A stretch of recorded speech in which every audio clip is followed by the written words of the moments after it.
बच्चों, आज हम बातचीत करेंगे सांप सीढ़ी। आप सभी जानते हैं सांप सीढ़ी खेलने का एक खेल है।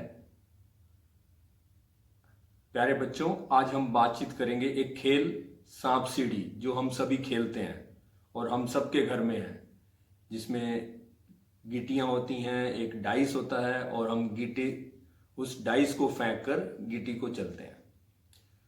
तो वो सांप सीढ़ी आपने देखी होगी। मैं आपको दिखाता हूं सांप सीढ़ी। देखिए,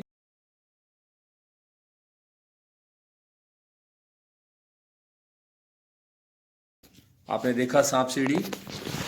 सांप सीढ़ी जो है वो 1 से 100 तक की गिनती जिसमें लिखी हुई है और इसके द्वारा हम 1 से चलकर और 100 पे पहुंचते हैं। तो जो पहले पहुंचता है वो जीतता है। तो क्या कभी आपने सोचा कि मैं अपनी सांप सीढ़ी खुद बना लूं? तो आज हम चर्चा करेंगे कि कैसे हम अपनी सांप सीढ़ी बना सकते हैं। तो एक आप A4 साइज की शीट लें और उस पे 10 लाइनें हॉरिजॉन्टल इस तरह से और 10 लाइनें इस तरह से बराबर दूरी पर। आप मर्जी है कितना बड़ा या छोटा करना चाहते हैं। तो ये लगभग 20 सेंटीमीटर है, तो 2 सेंटीमीटर का एक खाना मान लीजिए। तो 2 सेंटीमीटर का एक निशान लगाएंगे तो 20 सेंटीमीटर ये पूरा, और ऐसे ही 20 इधर, तो 10 बाई 10, और ये लगभग हमारे 100 खाने बन गए। अब घर पे जब आप सांप सीढ़ी बनाएंगे तो जो दूसरी क्लास का बच्चा है या पहली क्लास का बच्चा है, पहली क्लास के अंत में, वर्ष के अंत में तब बना सकता है, और दूसरी क्लास के शुरुआत में। अभी दूसरी कक्षा में जो बच्चे आए हैं पहली से आगे चल के, तो वो दूसरी कक्षा वाले बच्चे ये बनाएंगे। अब इसमें क्या करना है आपको, सबसे पहले बच्चा एक लिखेगा, ये घर पे बनानी है और बच्चे ने खुद हेल्प करनी है इसमें, और पेरेंट्स उसकी हेल्प करेंगे। तो पेरेंट्स को ये सारे बॉक्सेस, अगर बच्चा नहीं बना पा रहा तो सारे बॉक्सेस पेज पर 100 बॉक्स बनाकर दे दे।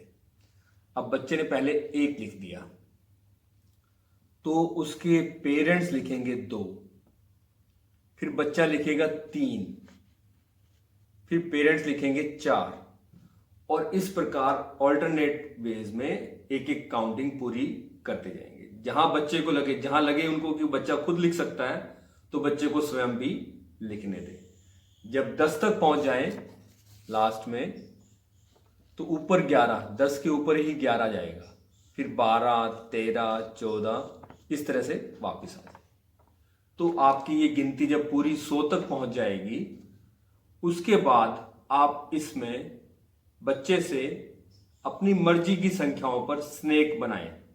99 से एक लाइन, छोटा सा मुंह बनाकर स्नेक का, और उसको घुमाते हुए जहां रोकना चाहे, जिस भी संख्या पर बच्चा खुश होकर बनाना चाहे उस संख्या पर वो स्नेक बनाए, और फिर लैडर्स भी बनवाए। मैं आपको दिखा रहा हूं कैसे एक बच्चे ने स्नेक और लैडर भी खुद की बनाई थी। जब इसको मैं एक और उदाहरण के साथ दिखाना चाहता हूं। देखिए, ये पुस्तक में आपको दिख रही है, ये दूसरी क्लास की पुस्तक का पहला पेज है, और इसमें आपको संख्याएं दिख रही होंगी।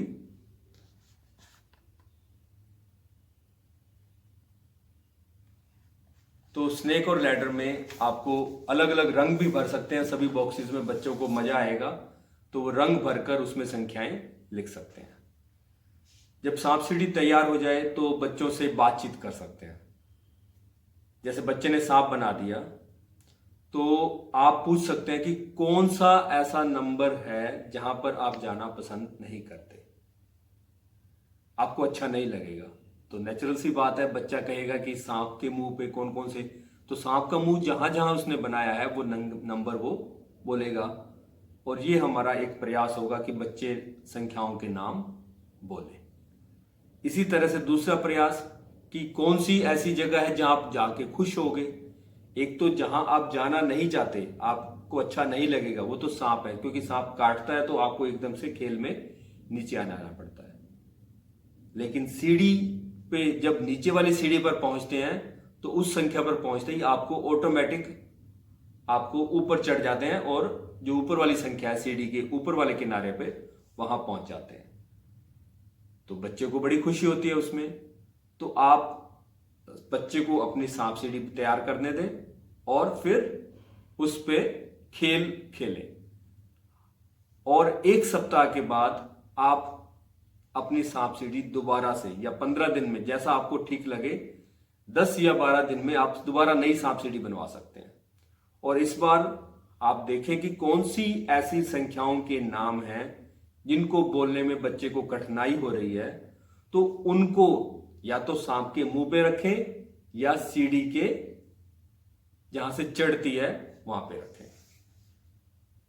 तो दोनों 4 पॉइंट हैं, एक तो जहां पे सांप का मुंह है वो, या जहां पे पहुंचता है सीढ़ी में, जहां वो पहुंचता है वो भी संख्याएं, ऐसी संख्याएं लिख लें, ऐसी संख्याओं पे लगाएं जहां पे बच्चा कठिनाई महसूस करता है उनको बोलने में। तो ये हमारा एक तो बच्चे के अंदर सबसे पहले तो उसको हमने सांप सीढ़ी तैयार कराई, तो हमने सारा लिखना शुरू कराया, उसके लिखने का एक अभ्यास हो गया। इसी बहाने बनाया उसने, खेल था, लेकिन खेल बनाते बनाते उसने पूरा 1 से लेकर 100 तक की सीक्वेंस के साथ संख्याएं लिख दी। तो ये एक उसकी प्रैक्टिस हो गई। दूसरा, मजे मजे में हुई, उसने अपना खेल बनाया है और दोबारा अगर लग रहा है तो आप उसको दोबारा भी बनवा सकते हैं। फिर संख्याओं को, जिन संख्याओं को बोलने में कठिनाई है, बच्चे को शब्द नंबर नेम याद नहीं हुए हैं, संख्याओं के नाम याद नहीं हुए हैं, तो उन संख्याओं पर आप स्नेक्स या लैडर, सांप या सीढ़ी बनाएं। दूसरा, अब हमारी पुस्तक की जो सांप सीढ़ी है, अगर उसमें ध्यान से देखेंगे तो आपको नजर आएगा कि इसमें देखिए, आपको दिख रहा होगा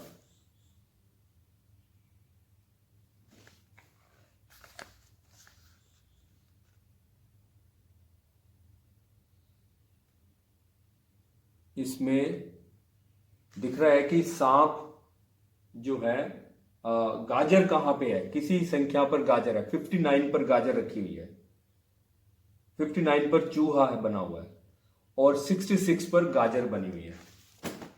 तो आप पूछे पहले तो चूहा कहां पे है, तो बच्चे बोलेंगे 59 पे है। गाजर कहां पे है, बच्चा बताएगा 66 पर है, और चूहा 59 पे था। तो अब बच्चे को कहें कि अगर चूहे को गाजर खानी है या खरगोश को गाजर खानी है, तो खरगोश कौन कौन सी संख्याओं से होकर गुजरेगा, कौन से रास्ते से जाएगा, उस रास्ते पर कौन कौन सी संख्याएं आएंगी। तो अगर एक एक करके चढ़ेगा तो 59 से शुरू किया, 60, 61, 62, 63, 64। तो इस प्रकार वो आगे सभी संख्याओं के नाम बोलते हुए वहां तक पहुंच जाएगा। तो एक तरफ हमारा खेल चल रहा है और दूसरी तरफ हम बिना बताए बच्चे को उन संख्याओं के नाम बुलवा रहे हैं, सीक्वेंस देख रहे हैं। और इसी प्रकार जब ये बच्चा 1 से 100 तक की गिनती में काफी बार 1 महीना लगभग आप खेल सकते हैं उसके साथ, उसके बाद नई सांप सीढ़ी में आप 200, 101 से 200 तक बना दीजिए। उन्हीं संख्याओं में आप सभी के आगे 1 लगा दीजिए, तो वो हमारा लगभग 101 से शुरू करके 101, 102, तो 101 से 200 तक। अब 101 से शुरू करके 200 पे जाना है, तो ये भी सांप सीढ़ी एक नई सांप सीढ़ी बन जाएगी। और बच्चों को अब 101 से 200 तक की संख्याओं के बारे में भी नंबर नेम या उनके नाम, संख्याओं के नाम, उनकी सीक्वेंस और उनका नाम याद होना शुरू हो जाएगा। बच्चे के अंदर वो पैटर्न के द्वारा उसकी समझ भी बनेगी, संख्या कैसे सीक्वेंस में मूव करते हैं। चलिए, सांप सीढ़ी आप अवश्य बनाएं और बच्चों के साथ अवश्य खेलें। सांप सीढ़ी का खेल बच्चे बहुत एंजॉय करते हैं, तो आप भी, क्योंकि अब कोरोना काल में बच्चे घर पे हैं और आपके पास भी समय है, बच्चे के पास भी समय है, तो आप बच्चों से सांप सीढ़ी का खेल में दूसरी कक्षा में जो बच्चे आ गए हैं, जिनका अब 21-22 में दूसरी कक्षा में एडमिशन हुआ है, वो सभी बच्चे हमारी पुस्तक की पहले पेज पर ही सांप सीढ़ी दी गई है, तो उनसे सांप सीढ़ी का खेल खिलाएं, अपना तैयार कराएं और उनको खिलाएं। और इसमें बहुत प्रश्न दिए गए हैं, आप वो प्रश्न पेरेंट्स तक भेजें। पेरेंट्स जब खेल खेल रहे होंगे तो किस तरह के प्रश्न पूछें, वो उदाहरण के रूप में किताब में दिए गए हैं। इसके अलावा कुछ और प्रश्न भी हम सोच सकते हैं। धन्यवाद।